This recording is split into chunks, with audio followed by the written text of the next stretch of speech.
कहानियों की श्रृंखला में एक बार पुनः मैं आप सभी का स्वागत करती हूँ।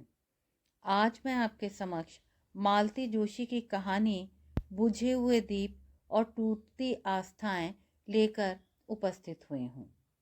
यदि आपको यह कहानी अच्छी लगे तो कृपया चैनल को सब्सक्राइब करें।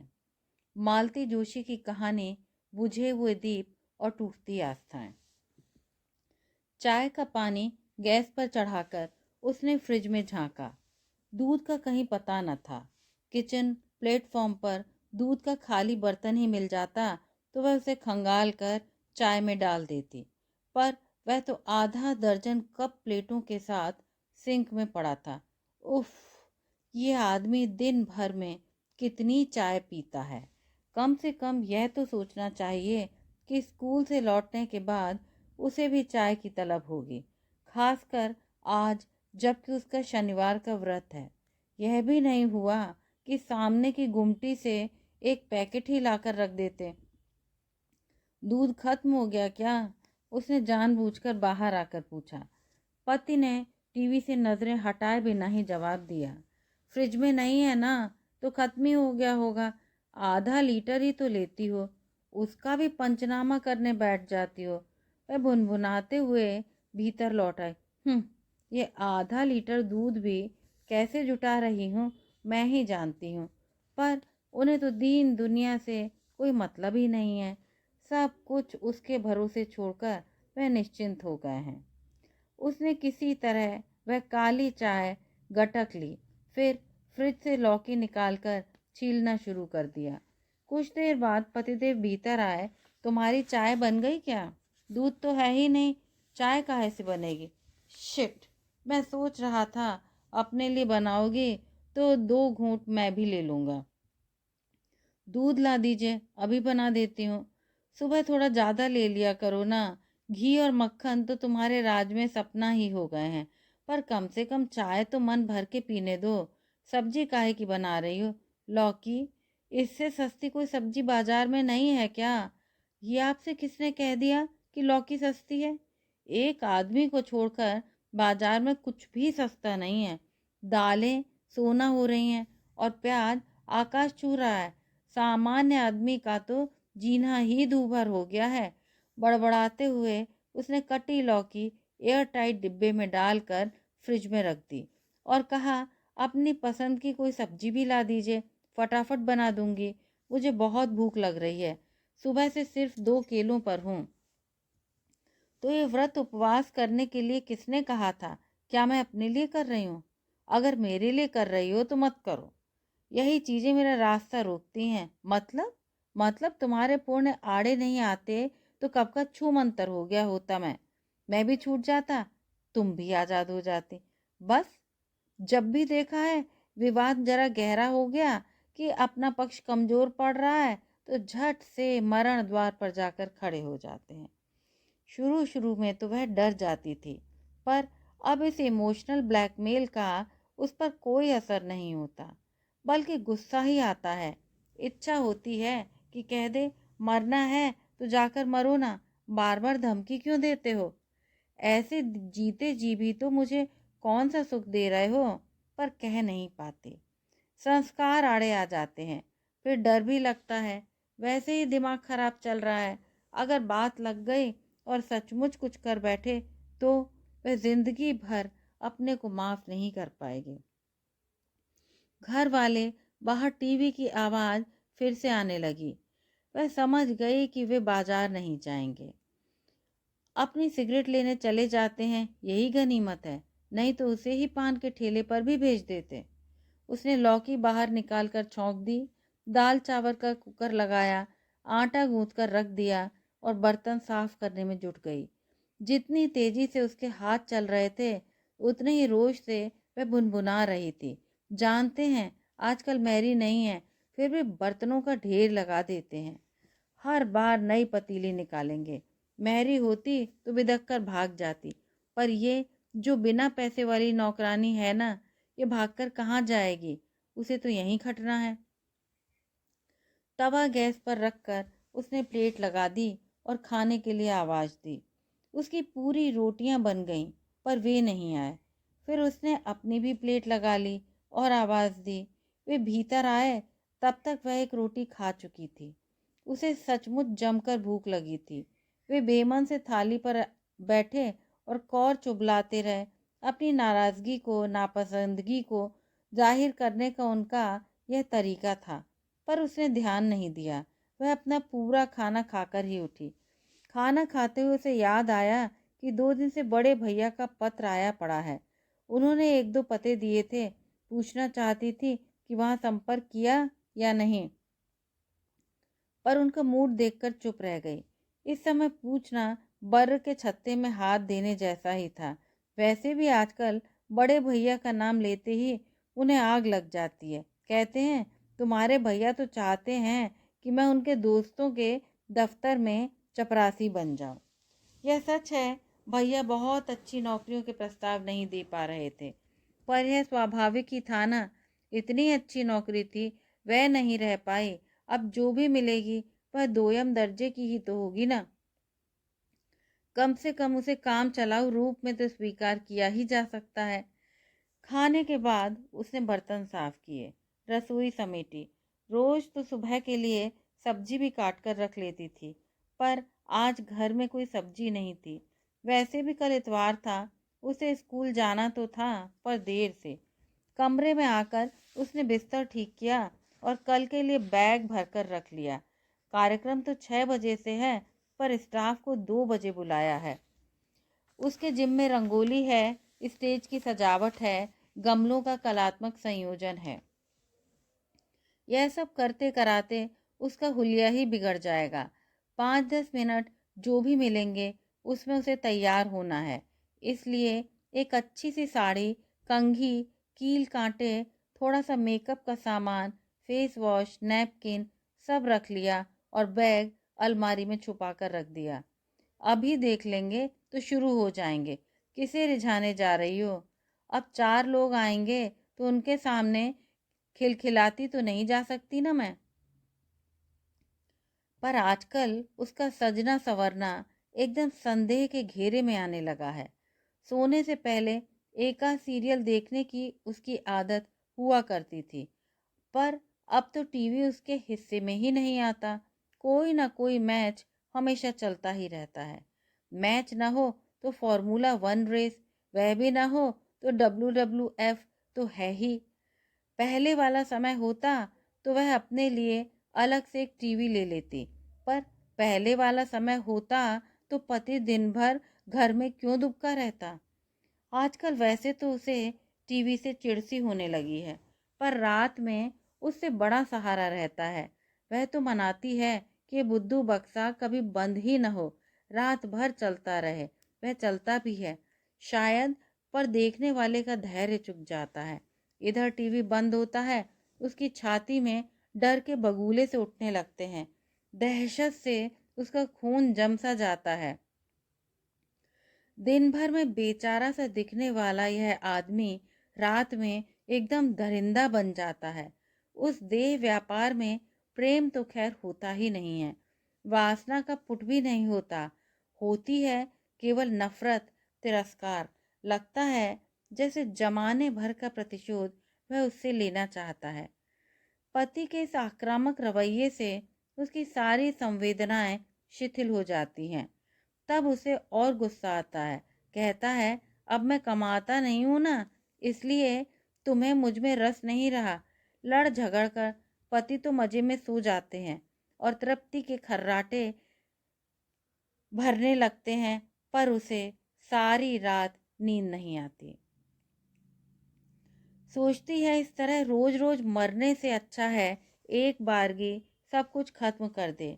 पर फिर वह मासूम सुयश का चेहरा आंखों के सामने आ जाता है। उसे किसके भरोसे छोड़ जाएगी वह, इस अकर्मण्य आदमी के। माना कि इस समय मामा के यहाँ अच्छे से पल रहा है, पर उसे सारी जिंदगी तो वहीं नहीं रखा जा सकता ना। उसे कभी तो अपने घर, अपने लोगों के बीच आना होगा। एक दिन पति एकाएक घर बैठ गए थे। दफ्तर जाना उन्होंने एकदम बंद कर दिया था। जब भी कुछ पूछो वे जैसे काटने को दौड़ते थे। आमदनी के स्रोत एकदम सूख गए थे। कभी शौक से एक छोटी मोटी नौकरी कर ली थी, वही अब संजीवनी का काम दे रही थी, पर उससे पूरा तो नहीं पड़ता था ना। पति से छुपकर ही फिर उसने पति के एक कुलीग से भेंट की। पता चला गबन के मामले में नौकरी से निकाल दिए गए हैं। उसके तो पैरों तले की जमीन ही खिसक गई। उसी व्यक्ति के साथ वह फिर बॉस से मिली।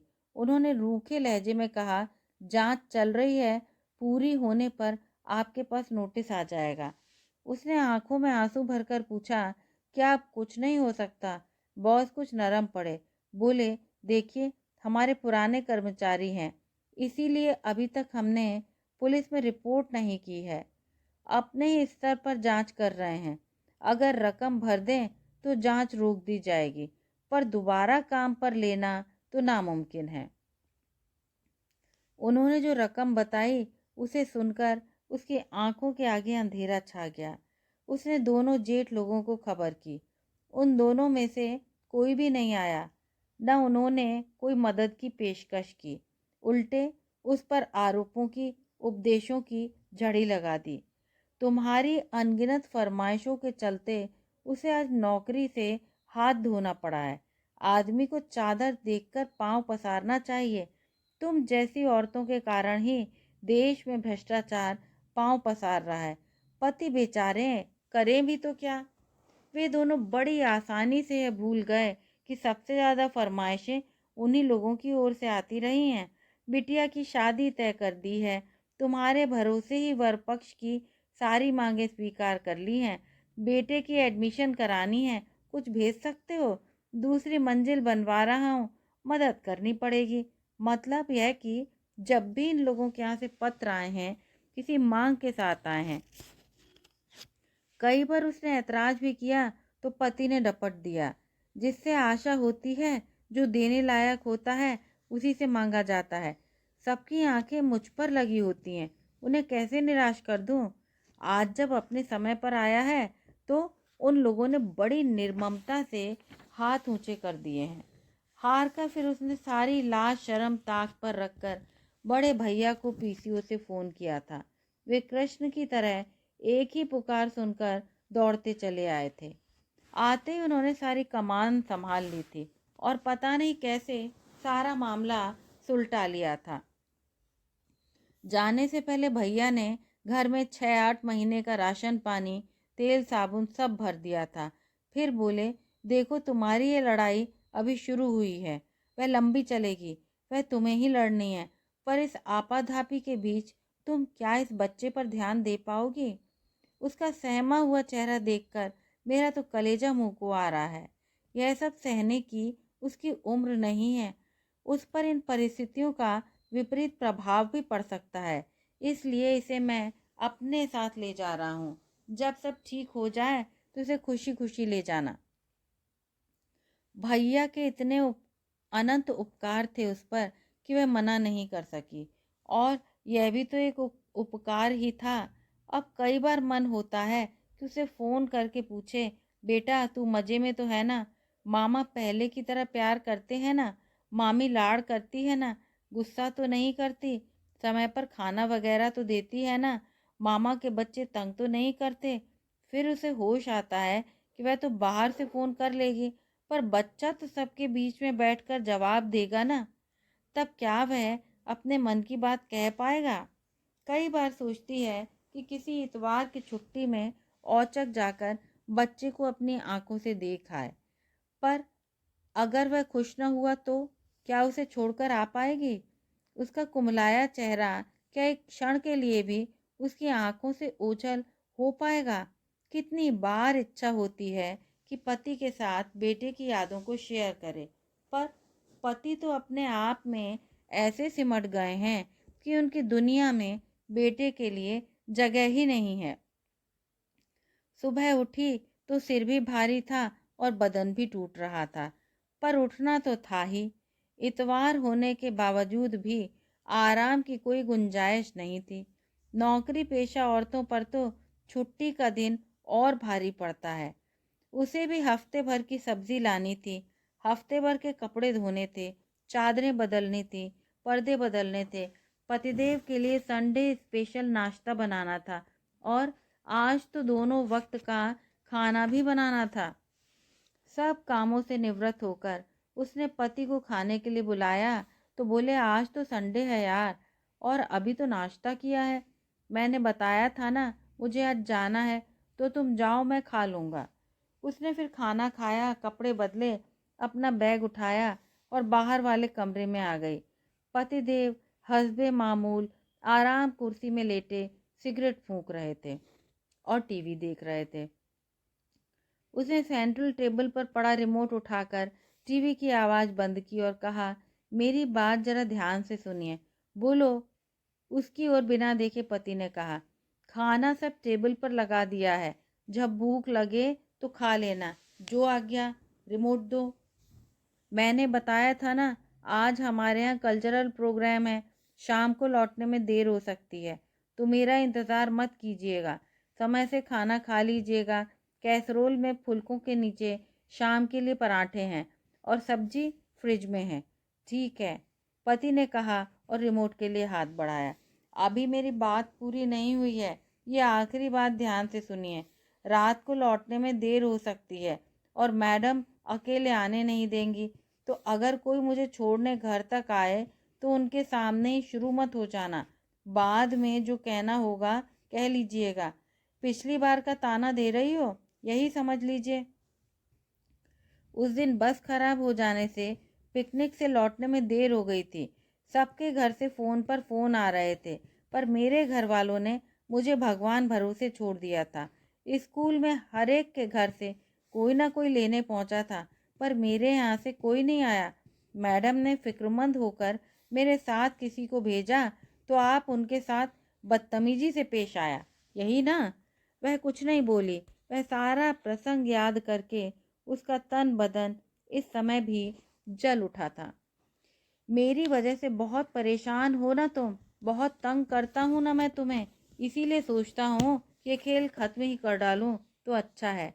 मैं भी यही सोचती हूँ। वे चौंके। इतनी ऊब गई हो मुझसे? हाँ, बहुत ऊब गई हूँ, आपसे भी और अपने आप से भी। आपसे ही नहीं, इस जिंदगी से तंग आ गई हूँ। सुबह से शाम तक खटती रहती हूँ, पर चैन का एक पल, प्यार का एक बोल नसीब नहीं होता। बस वही ताने उलाहने। आप तो सिर्फ मरने की कोरी धमकियां देते हैं, पर मैं इस मरणांतक पीड़ा से रोज गुजर रही हूँ, पर नहीं मर पाती, क्योंकि मरने के लिए भी हिम्मत चाहिए। यह ऐरे गैरों के बस की बात नहीं है। वह समझ नहीं पा रही थी कि ये सब वह किसके लिए कह रही है, अपने लिए या पति के लिए। पति को भी शायद यही असमंजस था। तभी उनका ध्यान उसके कंधे पर लटके बैग की ओर गया। रात को घर लौटने का इरादा नहीं है क्या? न लौटूंगी तो कहाँ जाऊंगी? इच्छा हो या न हो, आना तो यही है। फिर ये बैग किस लिए? बताया था ना, शाम को कार्यक्रम है, बदलने के लिए एक साड़ी रख ली है। तुम्हें स्टेज पर तो नहीं जाना है, तो क्या मेहमानों के सामने भूतनी सी घूमती रहूं?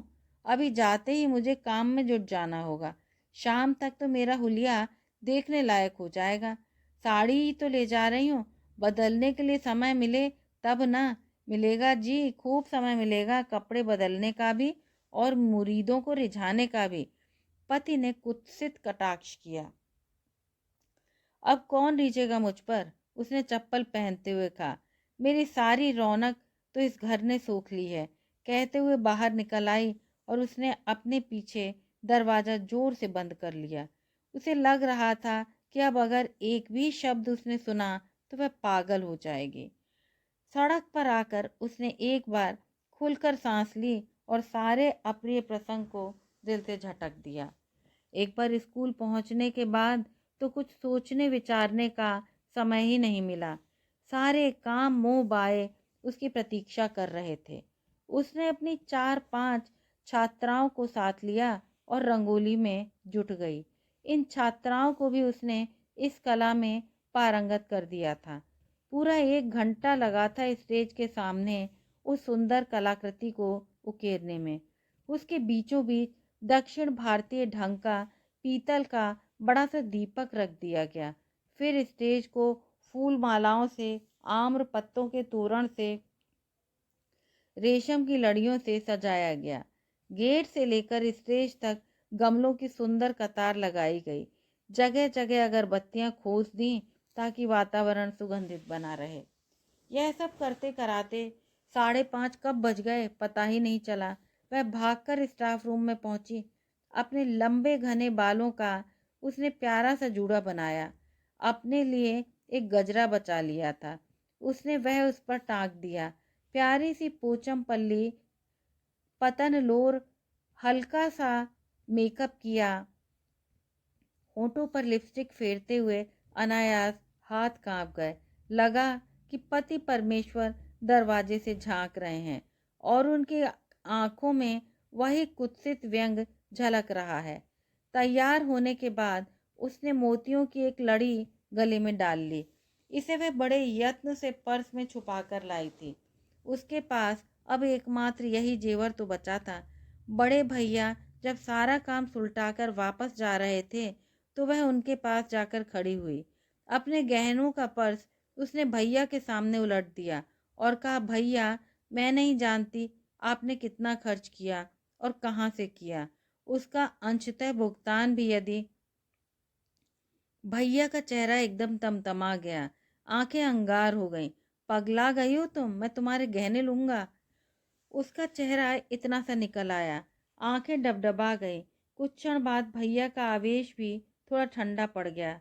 बोले, ऑन द सेकंड थॉट मैं सोचता हूँ ये गहने ले ही जाऊं।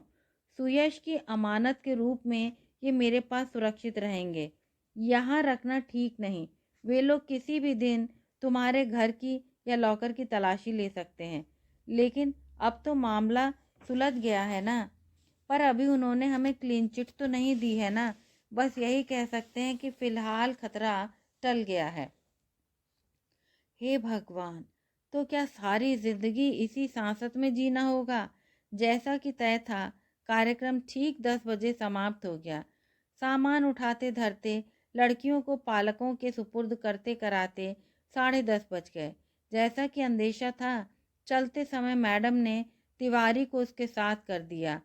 उससे भी बहसबाजी नहीं की और चुपचाप स्कूटर पर बैठ गई। चौराहे पर आते ही उसने कहा, तिवारी जी मुझे यहाँ उतार दीजिए प्लीज़, मैं रिक्शे से घर चली जाऊंगी। आप भी अब घर जाइए, बहुत देर हो गई है। इत्मीनान रखिए, मैडम को कुछ पता नहीं चलेगा। तिवारी जी ने जरा भी हीलो हुज्जत नहीं की। लगा कि वे बेमन से ही इस काम के लिए तैयार हुए थे। उतनी रात में रिक्शा मिलना ज़रा मुश्किल था, पर वे सौजन्यवश उतनी देर उसके साथ खड़े रहे। उसके रिक्शा में बैठते ही हाथ हिलाकर विदा हो गए। रिक्शे में बैठने के बाद उसे घर की सुधाई, वह सब याद आने लगा जो चलते समय हुआ। वे सारे संवाद जो उन दोनों के बीच हुए। आज कुछ ज़्यादा ही तीखा, ज़्यादा ही कड़वा बोल गई थी वह। ये तक कह दिया था कि आप तो मरने की कोरी धमकियां देते रहते हो। कहीं इस बात को सचमुच दिल से लगा लिया हो तो, सचमुच ही कुछ कर लिया हो तो, और कुछ नहीं तो घर ही छोड़कर निकल गए हो तो। आधी रात को वह कहाँ ढूंढने जाएगी और मिलेंगे भी तो पता नहीं कहाँ, किस अवस्था में। नाना प्रकार की आशंकाओं से उसका दिल धड़कने लगा, कलेजा मुंह को आने लगा। घर पहुंचते ही पहले उसने रिक्शे से बाहर झांका। खिड़कियों के पर्दों से भीतर का प्रकाश छनकर बाहर आ रहा था। मतलब घर पर तो हैं, पर कैसे हैं, किस अवस्था में हैं। पैसे देकर जब रिक्शे को विदा कर दिया तब उसे टीवी की आवाज़ सुनाई दी। शायद मैच के आखिरी ओवर्स चल रहे थे। प्रेक्षकों की उत्सुकता चरम पर थी। यह शोर से जाहिर हो रहा था। उसने खिड़की से झांककर देखा, श्रीमान जी बदस्तूर आराम कुर्सी में लेटे सिगरेट फूंक रहे थे और मैच देख रहे थे। तभी फील्डर के हाथों एक कैच छूटा और पति ने इतनी भद्दी गाली दी कि उसके कान झनझना उठे। उसके तन बदन में तो जैसे आग लग गई। छी, ये आदमी है या चिकना घड़ा। क्या इसकी रीढ़ में हड्डी ही नहीं है। क्या मान अपमान सब उठाकर इसने खूंटी पर टांग दिए हैं। और इस अकर्मण्य बेशरम आदमी के लिए मैं पूरे रास्ते चिंता करती आई हूँ, देवी देवता मनाती चली आई हूँ। क्या इससे अब जरा भी इसमें स्पार्क नहीं रहा। ऐसे बेगैरत आदमी के साथ कोई एक छत के नीचे कैसे रह सकता है? घंटी बजाने के लिए उठा हुआ उसका हाथ अपने आप नीचे आ गया और वह वहीं सीढ़ियों पर धम्म से बैठ गई। धन्यवाद।